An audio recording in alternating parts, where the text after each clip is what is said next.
Hello students, welcome to study of commerce. चलिए आज इस वीडियो में हम समझेंगे कि माइनर जब एज अ पार्टनरशिप में एडमिट होता है तो उसको क्या क्या रिस्पॉन्सिबिलिटीज़ उसको मिलती हैं, क्या क्या उसकी लायबिलिटीज़ होती हैं, ठीक है, और कैसे उसको हम एडमिट करते हैं एज अ पार्टनरशिप फॉर्म में, ठीक है।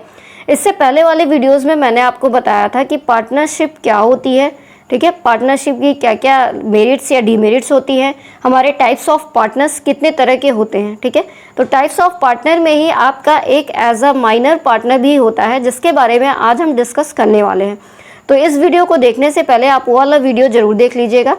पिछले वाले वीडियो का लिंक मैं डिस्क्रिप्शन बॉक्स में दे दूँगी, ठीक है। उसको देखने के बाद आप ये वीडियो देखेंगे तो आपको कॉन्सेप्ट ज़्यादा अच्छे से क्लियर होगा। तो चलिए शुरू करते हैं कि एज अ माइनर जब पार्टनरशिप फॉर्म में पार्टनर एडमिट होता है तो उसको क्या क्या चीज़ें मिलती हैं, ठीक है। तो चलिए शुरू करते हैं। तो माइनर की अगर हम बात करें तो minor as a partner, minor हम किसको बोलते हैं? माइनर ऐसा पर्सन होता है जो कि 18 साल से कम उम्र का होता है, ठीक है। यानी कि ऐसा पर्सन जो 18 ईयर्स से कम एज का है उसी को हम क्या बोलते हैं? माइनर बोलते हैं, ठीक है। तो चलिए देखते हैं। A person who is under the age of 18 is regarded as a minor, ठीक है। Generally a minor can not be appointed as a partner. तो जनरली हम माइनर को एज अ पार्टनर अपनी पार्टनरशिप फॉर्म में अपॉइंट नहीं करते। हम किसी माइनर को एज अ पार्टनर तभी अपॉइंट करते हैं जब सारे पार्टनर्स एग्री करते हैं कि हाँ हम इनको एडमिट कर सकते हैं, ठीक है, तभी हम उसको अपॉइंट करते हैं एज अ पार्टनर, अदरवाइज हम उसको अपॉइंट नहीं करते हैं। But with the consent of all the partners, a minor may be admitted for sharing profits of the firm. Such a partner, if admitted, is called a minor partner. तो सारे partners के agree करने के बाद जब हम किसी minor partner को अपनी पार्टनरशिप फर्म में एडमिट करते हैं तो उसी को हम क्या कहते हैं? माइनर पार्टनर कहते हैं, ठीक है। चलिए अब हम एलिजिबिलिटी क्राइटेरिया देख लेते हैं कि एक माइनर को एडमिट करना है अगर हमें अपने बिजनेस में तो उसकी क्या क्या एलिजिबिलिटी होनी चाहिए, ठीक है। तो सबसे पहले एलिजिबिलिटी ये होनी चाहिए कि वो इंडियन होना चाहिए। जो भी पर्सन जिसको हम एज अ माइनर एडमिट करना चाहते हैं वो इंडियन होना चाहिए, इंडिया का होना चाहिए, ठीक है, उसकी नेशनैलिटी इंडियन होनी चाहिए। सेकेंड हमारा जो है माइनर, हम ऐसे पर्सन को एडमिट करेंगे जो 18 ईयर्स से कम का होगा, तभी वो माइनर कहलाएगा, ठीक है। ऐसा कोई पर्सन जो मेजॉरिटी का हो यानी कि 18 साल से ज़्यादा की उम्र का हो उसको हम एज अ माइनर कह के एडमिट नहीं कर सकते, ठीक है। दूसरी कंडीशन ये है। तीसरा क्या होना चाहिए कि वो जो पर्सन जिसको हम अपॉइंट कर रहे हैं वो साउंड माइंड होना चाहिए, ठीक है। अगर वो साउंड माइंड नहीं होगा तो पार्टनरशिप में उसको हम एडमिट नहीं कर सकते। तो फोर्थ हमारा जो एसेंशियल क्राइटेरिया है, एलिजिबिलिटी क्राइटेरिया है, वो ये है कि ही शुड नॉट बी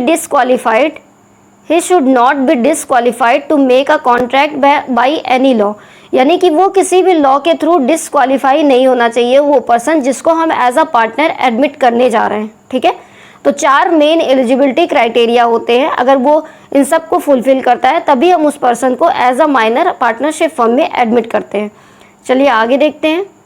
आगे हमारे 2 एसेंशियल हैं, essentials for a minor to become a partner in a firm, ठीक है। तो अगर कोई माइनर पार्टनरशिप फर्म में पार्टनर बनना चाहता है तो 2 चीज़ें पूरी होनी चाहिए। पहला ये कि सभी पार्टनर्स एग्री करने चाहिए, consent of all the partners, सारे पार्टनर्स एग्री करेंगे तभी उसको हम as a minor partner admit कर पाएंगे, ठीक है। दूसरा हमारा जो क्राइटेरिया है दूसरा ये है कि there must be a specific business, कोई एक स्पेसिफिक बिजनेस होना चाहिए जिसमें हम उस पार्टनर को as a minor partner admit कर रहे हैं।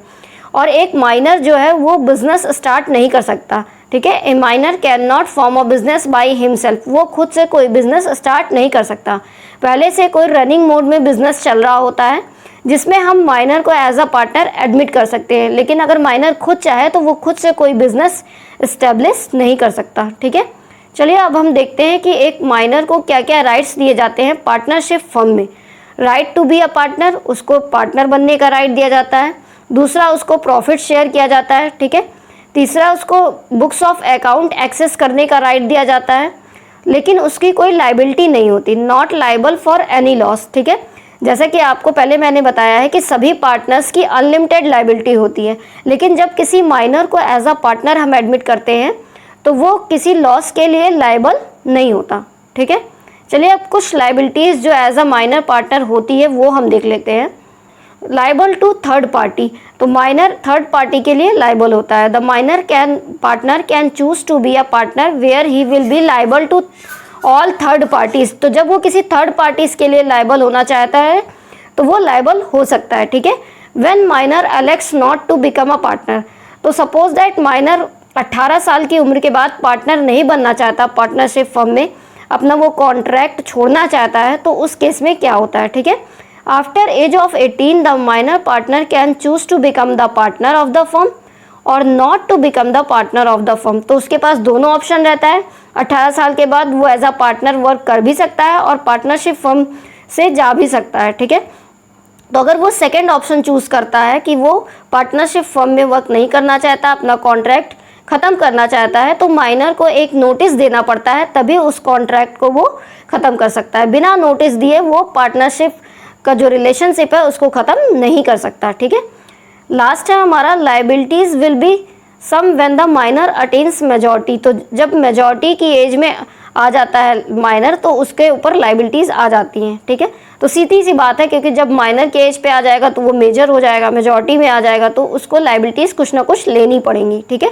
तो आई होप आपको सारे कॉन्सेप्ट अच्छे से क्लियर हो गए होंगे। अगर आपको कोई भी डाउट हो तो आप कमेंट करके पूछ सकते हैं, ठीक है। वीडियो अगर पसंद आया तो लाइक कर दीजिएगा, चैनल को सब्सक्राइब कर दीजिएगा आगे की वीडियोस देखने के लिए। Thanks for watching.